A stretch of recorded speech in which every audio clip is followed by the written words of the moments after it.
having grown up in the Israeli left with the assumption that what stands between us and peace is the establishment of a Palestinian state in the West Bank and Gaza. When you were in the Knesset, you were on the left? Absolutely. I was a member of the Labor Party, even though I was already in the midst of the process, because the transformation really began when Ehud Barak, an Israeli prime minister of the Labor Party, of the left, was elected on a platform of making peace based on a two-state solution, establishing a Palestinian state, offered it only to have Arafat walk away, Clinton chasing him, he walks away.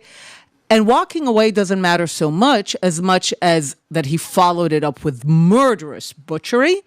And even more important, that there were no dissenting Palestinian voices who said, go back to the negotiating table. This is a great proposal. And I lived through that, and I lived through the disengagement from Gaza in 2005. I lived through another major round of negotiations with Ehud Olmert, an Israeli prime minister, with another Palestinian leader, Abu Mazen, to realize that, again, the pattern continues. Again and again and again, when given the opportunity to have a state of their own, no settlements, no occupation, capital in East Jerusalem, holy sites, they walk away, they follow it up with violence, and there's no debate and no dissenting voices.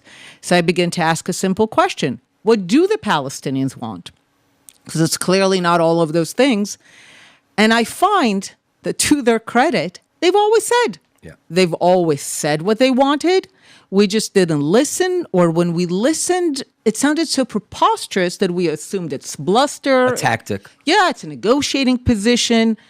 But they said, from the river to the sea, Palestine will be free. In case you wonder, free of what? In Arabic, they say, from water to water, Palestine will be Arab. And I agree with you. I think the great failure on the Israeli side is that on this issue, the Palestinians don't lie. They lie on everything else, from genocide to famine to open-air prison. When one lie is revealed, they replace it with another. But on this issue, that their entire ideology and identity and worldview is tied up with the negation of a Jewish state in any part, they don't lie about that. And this goes back 100 years before the Nakba, before... Absolutely. I always bring a quote when I give my full talk on this issue.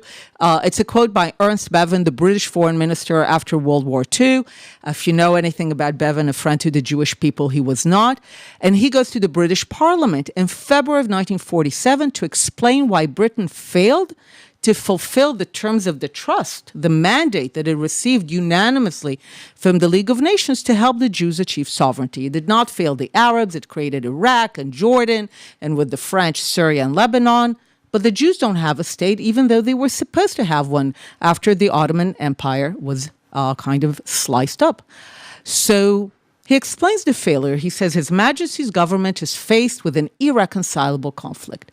Now, this is February 47. The reason I love this quote is that in February 47, you have no settlements, no occupation, no blockade of Gaza, no Bibi, there was such a time, and most important, no displacement. You often hear the story that the conflict is because Israel, Zionism, displaced local Arabs. Mm-hmm. In February of 1947, no one has been displaced. Everyone is in place. And already he defines the conflict as irreconcilable. And he didn't make it up. He talked to decide. And he says, in the land there are Jews and Arabs. No one, of course, is called a Palestinian at this point. And he says each one of them has a top priority. He says, for the Jews, the top priority is to establish a sovereign Jewish state. Great. They want to exercise the principle of self-determination in their homeland. And then he goes on to say, and for the Arabs, and these are not just general Arabs, those are the Arabs that will later hijack the name Palestine to be known as Palestinians. He says, for the Arabs, the top priority is to resist to the last the establishment of Jewish sovereignty in any part of the land.